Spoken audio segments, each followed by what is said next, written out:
আমাদের সবচেয়ে গুরুত্বপূর্ণ কাজ হচ্ছে একটি অবাধ সুষ্ঠু নির্বাচন আয়োজনের মধ্য দিয়ে নির্বাচিত সরকারের কাছে দায়িত্ব হস্তান্তর। আমরা রাজনৈতিক দলগুলোর সঙ্গে আমাদের নিয়মিত যোগাযোগ অব্যাহত রেখেছি, বিভিন্ন ইস্যুতে তাদের মতামত নিয়ে যাচ্ছি। সরকারের সিদ্ধান্ত গ্রহণে এসব মতামত অনেকাংশে প্রতিফলিত হচ্ছে। চলমান সংস্কার প্রক্রিয়ায় তাদের প্রতিটি মতামত সক্রিয়ভাবে বিবেচনায় নেওয়া হচ্ছে। আমরা আশা করছি নির্ধারিত সময়ে ডিসেম্বর-জানুয়ারির মধ্যেই সংস্কার কমিশনগুলো তাদের সুপারিশমালা সরকারের কাছে পেশ করতে পারবে। তাদের সুপারিশ নিয়ে আমরা রাজনৈতিক দলগুলোর সঙ্গে ক্রমাগতভাবে আলোচনায় বসব।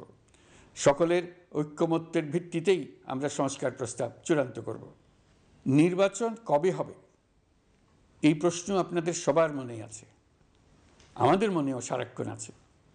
আপনারা লক্ষ্য করেছেন নির্বাচন আয়োজনের লক্ষ্যে আমরা প্রয়োজনীয় পদক্ষেপ নিতে শুরু করেছি। কয়েকদিনের মধ্যে নির্বাচন কমিশন গঠন হয়ে যাবে। তারপর থেকে নির্বাচন আয়োজন করার সমস্ত দায়িত্ব তাদের উপর বর্তাবে। নির্বাচন কমিশন ভোটার তালিকা হালনাগাদ সহ আরও কিছু কাজ শুরু করে দিতে পারবে, যা একটা অবাধ নির্বাচনের সাথে সরাসরি সম্পৃক্ত। প্রথমবারের মতো প্রবাসী বাংলাদেশিরা পোস্টাল ব্যালটের মাধ্যমে যাতে তাদের ভোটাধিকার প্রয়োগ করতে পারে সে লক্ষ্যেও সরকার কাজ করছে। তবে আমরা মনে করি না যে একটা নির্বাচন কমিশন গঠন করে দিলেই নির্বাচন আয়োজনে আমাদের দায়িত্ব শেষ। রাষ্ট্র ব্যবস্থায় সংস্কার আমাদের এই সরকারের অন্যতম অঙ্গীকার। আপনারাই আমাদেরকে এই ম্যান্ডেট দিয়েছেন। যেই 6টি সংস্কার কমিশন আমরা শুরুতে গঠন করেছিলাম তারা ইতিমধ্যে তাদের কার্যক্রম অনেক দূর এগিয়ে নিয়েছে। বিভিন্ন গণমাধ্যমে আপনারা তাদের কার্যক্রমের আপডেটও দেখছেন। কয়েকটি সংস্কার কমিশন ডিজিটাল প্ল্যাটফর্ম গঠন করেছে। আমার অনুরোধ, আপনারা এই প্ল্যাটফর্মে উৎসাহ সহকারে আপনাদের মতামত জানাতে থাকুন। প্রথম 6টি সংস্কার কমিশনের মধ্যে একটি হলো নির্বাচন সংস্কার কমিশন। নির্বাচন অনুষ্ঠানের জন্য এই কমিশনের সুপারিশমালা অত্যন্ত জরুরি। তাদের প্ল্যাটফর্মে যান, আপনার মতামত খোলাখুলিভাবে তুলে ধরুন। আপনি দেশের মালিক, আপনি বলে দিন আপনি কি চান, কিভাবে চান।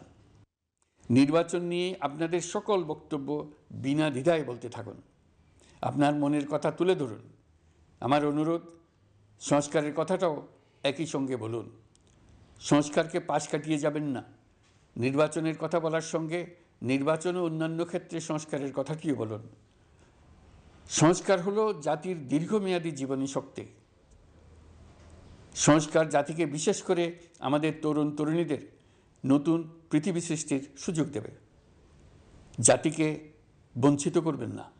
নির্বাচন আয়োজনে যে সংস্কার কমিশনের সুপারিশমালায় রাজনৈতিক দলসমূহ এবং দেশের সকল মানুষের মতামত অপরিহার্য, সেই কমিশন হলো সংবিধান সংস্কার কমিশন। এই সুপারিশমালার যে অংশ সকলের কাছে গ্রহণযোগ্য হবে তার ভিত্তিতে নির্বাচনী আইন সংশোধন করতে হবে। সমান্তরালভাবে ভোটার তালিকাও হালনাগাদ করার প্রক্রিয়া চলতে থাকবে।